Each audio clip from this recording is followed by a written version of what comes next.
Hello guys, मैं Mayu Gupta. Welcome to my YouTube channel fin short. All your finances are sorted here. So आज हम बात करने वाले टाटा कैपिटल का आईपीओ जो कि आज आया है। आज उसकी लिस्टिंग हो चुकी है। तो अभी गेन्स तो न्यूट्रल हैं, इसके बारे में बात नहीं कर सकते। तो मैंने ना अभी हम आज इसका पूरा रिव्यू करने वाले हैं, पूरा डिटेल्ड में रिव्यू करने वाले हैं।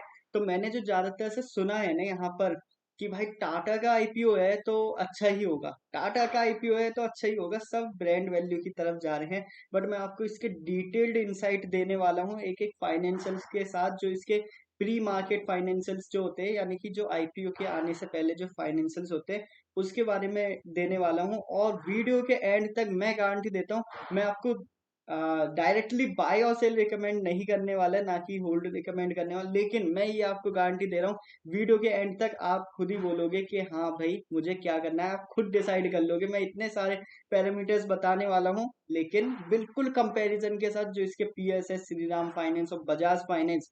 अब देखो, श्रीराम फाइनेंस और बजाज फाइनेंस ने अच्छे वाले ही रिटर्न दिए, मतलब एक्स ही करा है उसने, तो पैसा डबल ट्रिपल 4 टाइम्स पैसा किया है उन्होंने, श्रीराम फाइनेंस और बजाज फाइनेंस ने। तो मैं उनके साथ भी पूरा कंपैरिजन देने वाला हूँ इसमें, कि इसमें कितनी पोटेंशियल हो सकती है। तो बिना टाइम वेस्ट करे वीडियो को स्टार्ट करते हैं। तो वैसे मैं सब्सक्रिप्शन के बारे में बात नहीं करना चाह रहा, आपको पता ही होगा जब आप यहाँ तक आए हो तो। लेकिन फिर भी इसने 1.95 टाइम्स पूरा ये सब्सक्राइब हुआ है। और जो इंस्टीट्यूशनल बायर है उनका 3.42 है, और रिटेलर्स का इसमें काफ़ी कम इंटरेस्ट रहा, जो कि 1.1 रहा, क्योंकि सारे ज़्यादातर रिटेलर्स का वैसा चलेगा भाई एलजी की तरफ।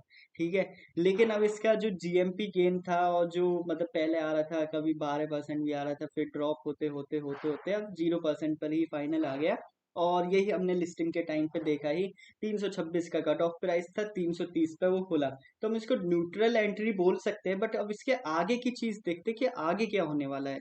तो अभी जैसे मैं इसमें ये दिखाता हूँ आपको, सबसे बेस्ट पॉइंट इसमें मैं एक आपको बताता हूँ।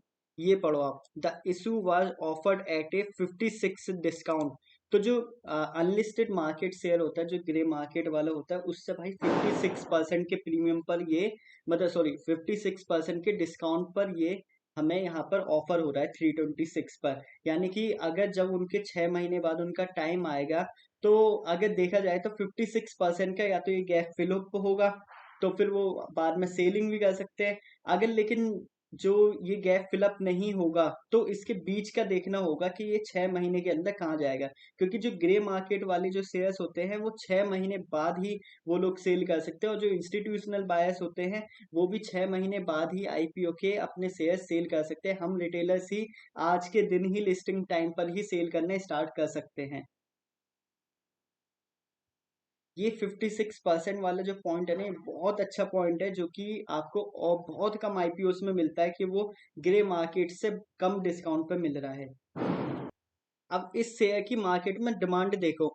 अभी अभी आईपीओ आया है, और आईपीओ आने से पहले टाटा कैपिटल ने सिर्फ शेयर मार्केट से ही नहीं, इसने 4,642 करोड़ अपने कोर जो इन्वेस्टर्स होते हैं ना, जो कंपनी को बिल्कुल एक सपोर्ट रखते हैं, वो एक टाइप से प्रोमोटर्स टाइप भी बोल सकते हैं उनको। बट ये यहाँ पर जो इन्होंने कैटेगरी दी है, ये डीआईए वाली कैटेगरी कंसिडर करी जाएगी, क्योंकि वो डोमेस्टिक इंस्टीट्यूशनल इन्वेस्टर आ जाते हैं। बट एलआईसी इसका यहाँ पे कोर इन्वेस्टर है, और उसने उससे 700 करोड़ रुपए लिए हैं।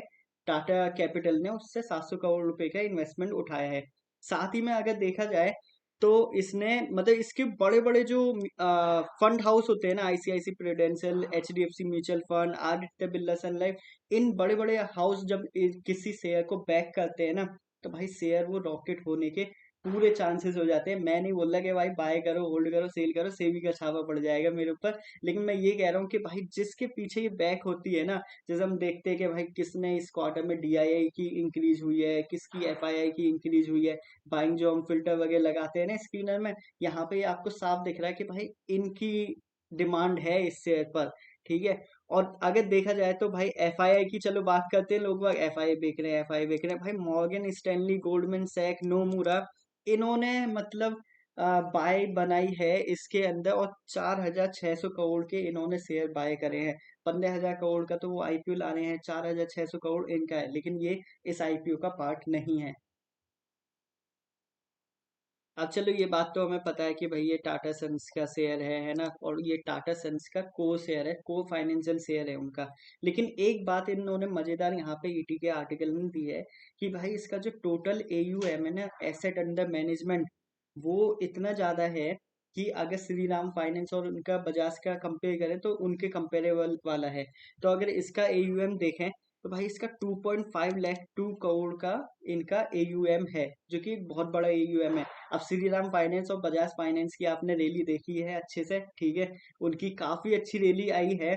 और अगर मैं उनके आपको दिखाऊं ना एयूएम कितना है, तब देखो जो श्री राम फाइनेंस है उसका एयूएम है 2.72 लाख, है ना, और बजाज फाइनेंस का थोड़ा ज्यादा है जो कि उसका 4.62 करोड़ लाख करोड़ का एयूएम है। बट इनकी भाई कम तो आई नहीं है, आई तो बहुत ज्यादा है भाई डेली।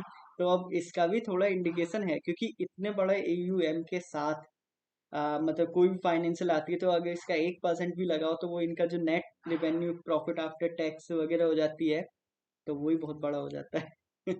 चलो, तो अब इसका ना, अब देखो जो मतलब अगर देखा जाता है एनपीए होता है एक नॉन परफॉर्मिंग एसेट। जैसे कि जब आप लोन वगैरह लेते हो, ठीक है, और मान लो कोई बंदा लोन नहीं पे कर पा रहा है, तो जो वो जो लोन अनपेड रह जाता है, वो अब कितनी एसेट है वो एनपीए में कंसिडर करी जाती है। तो इनका एनपीए है 2.1 का, जो कि गवर्नमेंट बैंक से तो बहुत कम है, उनका एनपीए बहुत ज्यादा होता है, ठीक है, गवर्नमेंट बैंक से इनका कम है। लेकिन इन्होंने अब क्या है 80% का अब इनका सिक्योर्ड बुक है। तो जब 80% की सिक्योर्ड बुक हो रही है तो उसमें जाहिर सी बात है कि एनपीए तो भाई कम ही होने वाला है। और इनका जो प्रोडक्ट है वो सिर्फ और सिर्फ ऐसा नहीं है कि एक ये बस लोन्स या नॉर्मल क्रेडिट कार्ड के ऊपर डिपेंडेंट है, ये हाउसिंग लोन के अंदर भी है, ये बिजनेस लोन के अंदर भी है, एमएसएमई लोन्स के अंदर भी है। इनके मतलब वेरिड प्रोडक्ट्स है। और यही बात उन्होंने आज जो मार्केट में आईपीओ लॉन्च हुआ उस टाइम पे जो इनके फाउंडर हैं, जो इनके सीएफओ हैं, उन्होंने भी आज एनएससी की बेल बजाते हुए बोला कि Tata capital IPO is just a beginning of the listed company, आगे जर्नी अभी बहुत ज्यादा है, ठीक है। तो अब इनका अगर देखो फाइनेंशियल्स में भी देखें तो सबसे बड़ी बात आ जाती है रेवेन्यू की, ठीक है। तो अब फाइनेंशियल ईयर 23 से 25 तक इनका रेवेन्यू ग्रोथ हुआ है, इनका राइज हुआ 56% का, और जो पैट भी है वो भी 10% का राइज हुआ है, और 3600 करोड़ तक पहुंच गया है। वही मैं बोल ही रहा था आपको, अगर उसका ही जो इनका एसेट अंडर मैनेजमेंट है उसका 1% भी लगाओगे तो वो भी बहुत ज्यादा हो जाता है। तो सिर्फ 1% पे थोड़ा ना खेलते भाई, ये एनबीएफसी है, ठीक है, ये बैंक नहीं है जो सिर्फ 1% पे खेलेंगे। अब इसके चलते हैं थोड़े से डीप फाइनेंशियल्स की तरफ। तो अब टाटा कैपिटल का जो प्राइस टू बुक वैल्यू वाला रेशो है वो है 4.1। अब मैं आपको बताऊं, जो बुक वैल्यू होती है, बुक वैल्यू होती है आपकी net worth of the company, यानी कि net asset minus the net liability. तो ये नेट वर्थ निकल के आती है। और ये प्राइस टू बुक रेशो होता है पीवी रेशो। तो ये पीवी रेशो एक बहुत इंपॉर्टेंट रेशो हो जाता है जो एक कंपनी की वैल्यूएशन देखने में काम आता है। अब मैं इसका कंपैरिजन, टाटा कैपिटल का कंपैरिजन आपको श्रीराम फाइनेंस और बजाज फाइनेंस के साथ दिखाना चाहूंगा कि उनका पीवी रेशो क्या है। तो अब देखते हैं यहाँ पर बजाज फाइनेंस का जो पीवी रेशो है। अब देखो ये 0.56, अरे नहीं 0.56 थोड़ा ना हो जाएगा इसका, ये यहाँ पे स्प्लिट हुआ है शेयर, उससे पहले का देखो, ठीक है। तो इसका पीवी रेशो है 7। अब श्रीराम फाइनेंस का पीवी रेशो है, सेकंड, इसका है 2.15, और अप्रोक्स ऐसे 2.5 के अराउंड इसका हम मान सकते हैं पीवी रेशो। तो इसका 4.1 है, जो कि एक काफी फेयर वैल्यू पे आ जाता है। थोड़ा सा बजाज फाइनेंस का ज्यादा है, श्रीराम फाइनेंस का कम है। वही उसकी फिर पुलिस रैली का रीजन भी है, ये one of the. Tata capital का एक और इम्पोर्टेंट रेशो में डिस्कस करना चाहूंगा, वो है मार्केट कैपिटल टू सेल्स, वो है उसका 4.9। अब बजाज फाइनेंस का मार्केट कैपिटल टू सेल्स बहुत ज्यादा है, वो है 8.7। लेकिन श्रीराम फाइनेंस वही फाइनेंशियल्स में बहुत अच्छी है, जो कि एक उसका पुलिस का भी रीजन है, इसका है 2.86। तो इसका कम है, बट जो इंडस्ट्री का एवरेज है उससे ये अभी भी डाउन है। इंडस्ट्री का एवरेज ये 7 है, तो ये 7 से अभी भी डाउन है।